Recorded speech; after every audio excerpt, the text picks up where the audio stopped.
Hi hello అందరికీ నమస్కారం అండి. Welcome to talks with me. ఎలా ఉన్నారండి అందరూ? నేనైతే చాలా అంటే చాలా బాగున్నాను. మీరందరూ కూడా ఇంకా బాగున్నారని మనస్ఫూర్తిగా కోరుకుంటున్నాను. కొత్త ఉదయంలో సరికొత్త ఆశలతో మరొక రోజులోకి మనందరికీ స్వాగతం అండి. మగువల మనసులను దోచేటువంటి బంగారం ఇక మీదట 20 ఏళ్ళనండి.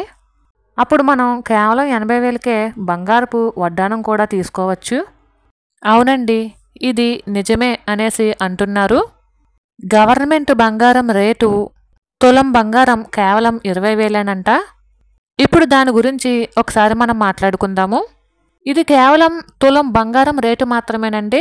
ఆర్నమెంట్ అయితే కాదు, ఓన్లీ బంగారం రేటు మాత్రమే 20,000కి సంబంధించింది.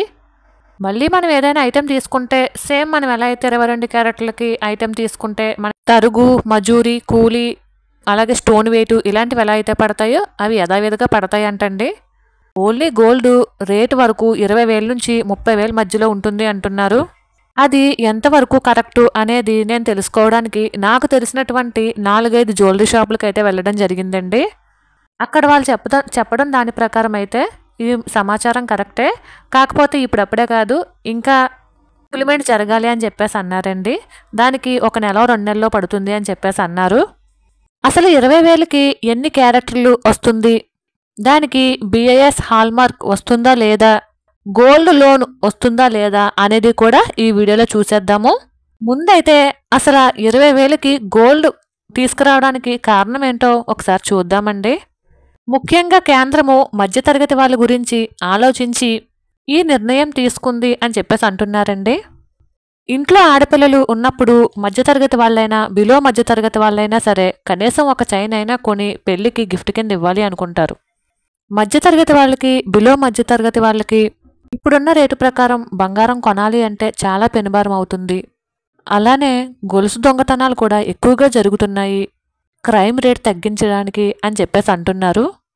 కేంద్రంలో బడ్జెట్ ప్రవేశపెట్టిన తర్వాత సుంకం తగ్గించడంతో పాటు బంగారం రేట్ కూడా చాలా బాగా తగ్గింది అని చెప్పేసి ఆ సమయంలో ఎక్కువ మంది బంగారం కొనడానికి ఉత్సాహం చూపించారటండి. కానీ ఆ తర్వాత మళ్ళీ బంగారం ధర పెరుగుతూ తగ్గుతూ వస్తుంది కదా. తగ్గడం కొంచెం తగ్గినా పెరగడం అయితే ఎక్కువగానే పెరుగుతుంది. ప్రస్తుతం 24 క్యారెట్ల బంగారం రేటు 72,000 73,000 అటు ఇటుగా కొనసాగుతూ ఉంటుంది కదా. దానివలన కేంద్రం 9 క్యారెట్ల బంగారం తీసుకొచ్చే ఆలోచనలో ఉన్నట్టు మనకైతే తెలుస్తుంది. 9 క్యారెట్ల బంగారం ధర 10 గ్రాములు బంగారం ధర 20,000 నుంచి 30,000 మధ్యలో ఉండే అవకాశం ఉందని ఒక అంచనా అయితే వేస్తున్నారండి. ఈ బంగారం పైన దాని నాణ్యతను గుర్తించేందుకు హాల్మార్క్ కూడా ఉంటుంది అని చెప్పేసి అంటున్నారు. అసలు ముందు మనం గోల్డ్ కొనేటప్పుడు గోల్డ్ ప్యూరిటీని ఏ విధంగా చెక్ చేస్తాము అనేది ఒకసారి చూసేద్దాము. అసలు ఎన్ని రకాల ప్యూరిటీలు ఉన్నాయో కూడా ఒకసారి చూద్దాము. నాకు తెలిసి గోల్డ్ 24 క్యారెక్టర్లు, 22 క్యారెక్టర్లు, అలానే 18 క్యారెక్టర్లు, 14 క్యారెక్టర్లు కూడా ఉన్నాయండి. 24 క్యారెక్టర్లు ఎక్కువగా బిస్కెట్ల రూపంలో, కాయిన్స్ రూపంలో దొరుకుతుంది. దీని కాస్ట్ వచ్చేసి ప్రజెంట్ ఒక 70 నుండి 73,000 లోపల ఉంది అని చెప్పేసి అనుకోవచ్చు. ఇక 22 క్యారెక్టర్లు ఏంటంటే ఆభరణాలండి. మనం రెడీమేడ్గా బంగారు వస్తువులు తీసుకుంటూ ఉంటాం కదా, అవి కావచ్చు. మనం 24 క్యారెక్టర్లు ఇచ్చి బిస్కెట్ ఇచ్చి గోల్డ్ చేయించుకుంటూ ఉంటాం. అందులో కొంచెం రాగి కలిపే చేస్తారండి. అలానే 18 క్యారెక్టర్స్ అంటే రోజ్ గోల్డ్ అండి.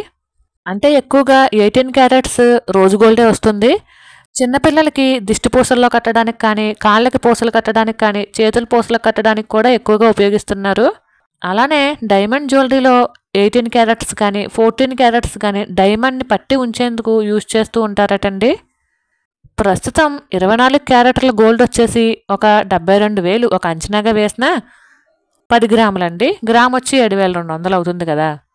22 క్యారెక్టర్లు అంచనాగా ఒక 6,800 ఒక గ్రాము వేసుకున్న 18 క్యారెక్టర్లు 6,400 అండి ఒక గ్రాము.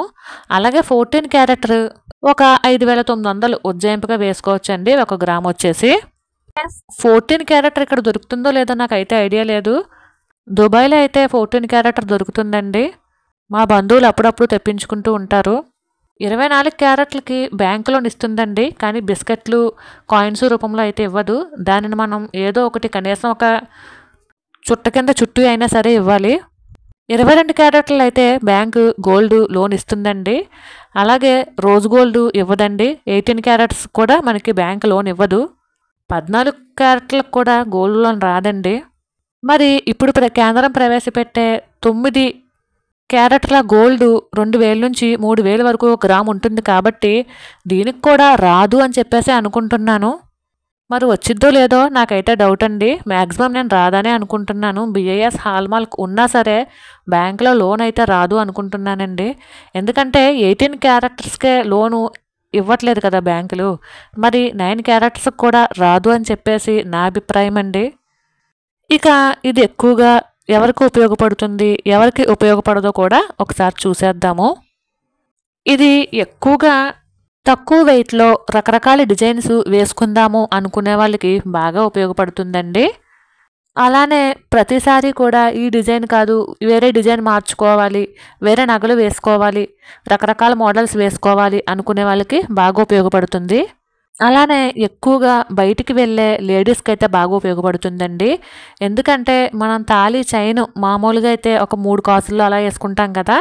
ఇప్పుడున్న రోజుల ప్రకారం భయంతో ఉంటుంది కాబట్టి అలా కాకుండా ఇదొక 3 కాసులు కొనుక్కున్నాం అనుకోండి 9 క్యారెట్లది, గోల్డ్ ప్రత్యేకించి 60,000 అవుతుంది చేతగులి కాకుండాను. అలా బయటికి వెళ్ళే స్త్రీలు ఎక్కువగా వేసుకోవడానికి బాగా యూజ్ అవుతుంది. అలానే బంగారం పెరుగుతున్న ధరను చూసి గోల్డ్ మేము కొనలేకపోతున్నాము అని చెప్పి బాధపడుతూ ఉండే వాళ్ళకి కూడా ఇది బాగా ఉపయోగపడుతుందండి. అలానే ఎక్కువగా 1 గ్రామ్ గోల్డ్ మీద ఇన్వెస్ట్ చేస్తూ చాలామంది ఉంటారు కదా, వాళ్ళకు కూడా ఇది బాగా ఉపయోగపడుతుంది.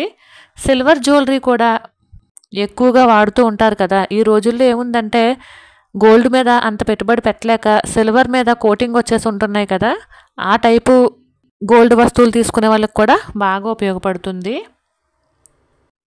ఇక గోల్డ్ ఇన్వెస్ట్మెంట్గా చూసి ఎవరైతే గోల్డ్ కొంటారో వాళ్ళకైతే ఇది అంతగా ఉపయోగపడదండి. అలానే గోల్డ్ లోన్స్ తీసుకుందాము అని చెప్పేసి, అంటే ఒక పెట్టుబడిగా గోల్డ్ని తీసుకుందాము అని చెప్పేసి అనుకునే వాళ్ళకి ఈ 9K అనేది అంతగా ఉపయోగపడదండి. అలాగే గోల్డ్ని గట్టిగా దిట్టంగా వేసుకునే వాళ్ళు చాలామంది ఉంటారు, అలాంటి వాళ్ళకి కూడా ఇది ఉపయోగపడదు. ఇక మనం తిరిగి రీసేల్ చేద్దాము అనుకుంటే మాత్రం ఇప్పుడు మనం 24 క్యారెట్లది ఏదైనా ఒక ఆర్నమెంట్ 7,200కి గ్రామ్ తీసుకుంటే మనకి తిరిగి మనం సేల్ చేసినప్పుడు అదే 7,200 వస్తుందండి. లేదా ఆ రోజు 24 క్యారెట్ల గోల్డ్ ఎంత ఉందో అంతే మనకు తిరిగి వస్తుంది. అలానే 22కి సంబంధించినటువంటి గోల్డ్ ఆర్నమెంట్ ఏదైనా తీసుకుంటే మనం రిటర్న్ చేసేటప్పుడు సేమ్ ఆ రోజు ఏ రేట్ అయితే ఉందో అదే వస్తుంది. సేమ్ అలాగే 18 క్యారెట్లు కూడా అంతే కదండి. అలాగే 9 క్యారెట్లది అమ్మితే తిరిగి మనం 2,000కి కొన్నా 3,000కి కొన్నా అదే అయితే వస్తుంది. అన్ని వస్తువులు గోల్డ్ ఉండి ఒక్క వడ్డానమే గోల్డ్ లేదు అని చెప్పేసి అనుకునే నాలాంటి వాళ్ళు చాలామంది ఉంటారు. అలాంటి వాళ్ళకి వారి కళ నెరవేర్చుకునేందుకు ఒక అవకాశం కింద కూడా దీన్ని చూడొచ్చండి. అప్పుడు మనకి ఒక 80,000 కానీ, ₹1,00,000 కానీ 2 లక్షల్లోనే వడ్డానం వచ్చేస్తుంది. కాకపోతే చూడాలండి అసలు దాని కలర్ ఎలా ఉంటుంది అనేది. ఎందుకంటే 24 క్యారెట్ల కలరు మనకి పచ్చగా నిగనిగలాడుతూ కనిపిస్తుంది. కొంచెం 22కి వచ్చేసరికి కొంచెం లైట్గా రెడ్ షేడ్ అయితే వస్తుంది సరిగ్గా గమనించినట్లయితేని. 18కి వచ్చేసరికి ఇంకొంచెం షేడ్ తేడా వస్తుందండి. రోజ్ గోల్డ్ అయితే ఇంకా చెప్పనవసరం లేదు. 14 అయితే అసలు 24 క్యారెట్లకి 14 క్యారెట్లకి చాలా వేరియేషన్ ఉంటుంది, ఎవరైనా ఎప్పుడైనా గమనించినట్లయితేనే. మరి ఈ 9 క్యారెట్లు అనేది ఏ విధంగా ఉంటుంది షేడ్ అనేది చూడాలండి. ప్రస్తుతానికి ఇంకా అమలులోకి రాలేదు కాబట్టి మనకి దాని కలర్ కానీ అసలు ఎలా ఉంటుంది గోల్డ్ అనేది కానీ ఇంకా తెలియదు. వన్స్ ఒకసారి వచ్చిన తర్వాత అది ఎలా ఉంటుంది ఏంటో అనేది చూసి దాన్ని బట్టి మనం అయితే ఇన్వెస్ట్మెంట్ చేసుకోవాల్సి ఉంటుంది. ఇప్పుడు ఈ సిల్వర్ పైన గోల్డ్ కోటెడ్ వస్తువులు అవి వస్తున్నాయి కదా, అవి చాలామంది వాటి మీద ఇన్వెస్ట్మెంట్ చేస్తున్నారండి. అవి కూడా చాలా కాస్టే ఉంటున్నాయి. 20,000 30,000 పెడితేనే కానీ ఒక ఐటెం అయితే రావట్లేదు. దానికన్నా కూడా ఇది కానీ అమలైతే ఈ గోల్డ్ తీసుకోవడం మంచిది అనేది నా అభిప్రాయం అండి. కానీ గోల్డ్ ఇన్వెస్ట్మెంట్ కింద ఎవరైతే చూస్తారో వాళ్ళకైతే 24 క్యారెట్ల గోల్డే మంచిది అనేది నా అభిప్రాయం అండి. ఇంకా గోల్డ్ని అవసరానికి అమ్మలాగా ఆదుకునే ఒక ఇన్వెస్ట్మెంట్ రూపంలో చూసే వాళ్ళకి కూడా ఇది అంతగా ఉపయోగపడదేమో అని నా అభిప్రాయం అండి. అంటే గోల్డ్ లోను పెట్టే ఉద్దేశం ఉన్నప్పుడు ఇది ఉపయోగపడదేమో అని నేను అనుకుంటున్నాను. కనీసం ఒక చిన్న చైన్ అయినా గోల్డ్ తీసుకోవాలి అని చెప్పేసి అనుకునే వాళ్ళకి ఇది బాగా యూజ్ అవుతుందండి. డైలీ వేసుకోవడానికి కావచ్చు, అంటే అమలు ఒకసారి అది ఎలా ఉందో చూస్తేనే కానీ చెప్పలేము డైలీ వేర్కి యూజ్ అవుతుందా లేదా పార్టీ వేర్కి యూజ్ అవుతుందా అనేది. ఒకసారి అమలులోకి వచ్చిన తర్వాత ఒకసారి దానిని చూసి ఆ తర్వాత మళ్ళీ దీని గురించి మనమైతే మాట్లాడుకుందామండి. ఇప్పటికైతే నా దగ్గర ఇదే ఇన్ఫర్మేషన్ ఉంది, దీనినే మీ అందరికీ షేర్ చేస్తున్నాను. మీ అందరికీ అర్థం అయ్యేటట్టే చెప్పాను అని చెప్పేసి అనుకుంటున్నానండి.